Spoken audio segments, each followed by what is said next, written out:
Day 237 Lamentations chapter 1 and 2. Welcome to Scripture Whispers. Today's passages describe Jerusalem after its destruction, a city that was once full of life, but is now grieving, broken, lonely and overwhelmed. Lamentations reminds us that the Bible does not ignore pain. It gives us permission to acknowledge it, grieve it, and bring it honestly before God. Whisper 1. Some seasons of life really do feel empty. This book begins with a heartbreaking picture of Jerusalem. The city that was once crowded is now described as sitting alone. Her former greatness has become loneliness. Her friends are gone. Her people are suffering. How deserted lies the city, once so full of people. That picture can feel surprisingly familiar. Sometimes life can look full on the outside but feel empty on the inside. You may have people around you, yet feel lonely. You may have once been excited about your future, but now you are wondering what happened. A relationship may have ended. A business may have failed. A dream may have been delayed. A family situation may have changed. And sometimes, the hardest part is remembering how things used to be. Lamentations teaches us that we don't have to pretend that everything is fine. There is something powerful about being able to say, "This hurts. I am disappointed. I don't understand this season." God is not frightened by our honest emotions. Whisper 2. We should be willing to examine our choices. We read how the suffering of Jerusalem is connected to the people's rebellion against God. Jerusalem has sinned greatly. Not every difficult thing that happens to us is the result of something we personally did wrong. Life includes circumstances we cannot control. But there are also times when we need the courage to look inward and ask, did my choices contribute to where I am today? Sometimes we blame circumstances, other people, society, or even God, when there are habits, decisions, or attitudes that we need to confront. Maybe we ignored warnings.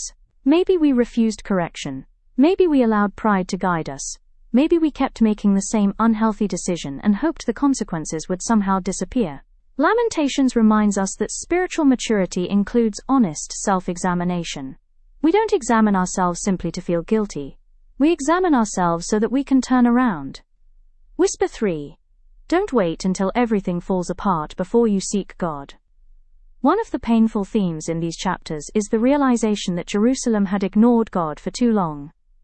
This is why I weep and my eyes overflow with tears. There is a difference between experiencing difficulty and experiencing the consequences of repeatedly ignoring wise instruction. Think about everyday life. We often know when something is not right. We know when a relationship needs attention. We know when our finances need discipline. We know when our attitude is becoming unhealthy. We know when we have neglected our spiritual life, yet sometimes we keep postponing change. Lamentations encourages us not to wait for a crisis before we listen. Pay attention to the small warnings. Respond to correction while correction is still possible.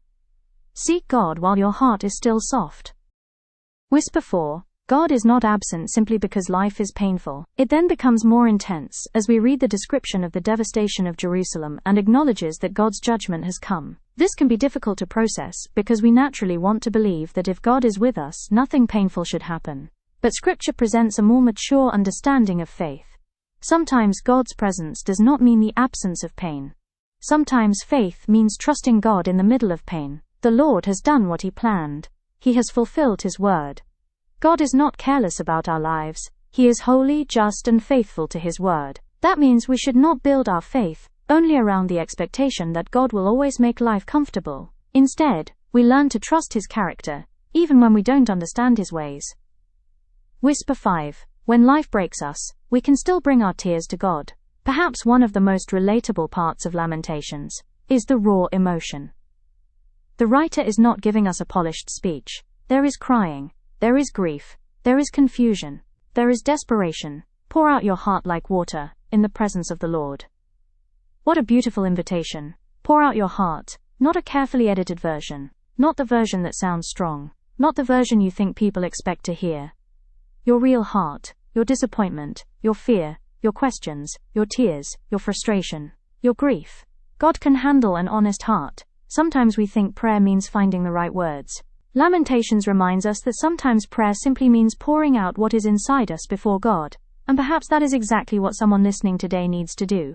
You don't have to have everything figured out before you talk to God. Just begin where you are. Whisper 6. Don't allow a painful season to become your whole identity. Jerusalem had suffered tremendous loss, but Jerusalem's story was not supposed to end with the destruction. A difficult chapter is still only a chapter. That is important for us to remember. A failed business is not the definition of your life. A difficult year is not the definition of your future. A broken relationship is not the definition of your worth. A mistake is not the entirety of your story. A season of disappointment does not mean that God has forgotten you. The very existence of this book reminds us that sorrow can be spoken, processed, and remembered before God. There is a difference between saying, "I am going through something painful," and saying, "My life is nothing but pain." The first acknowledges a season. The second gives the season permanent authority over your identity. Don't do that.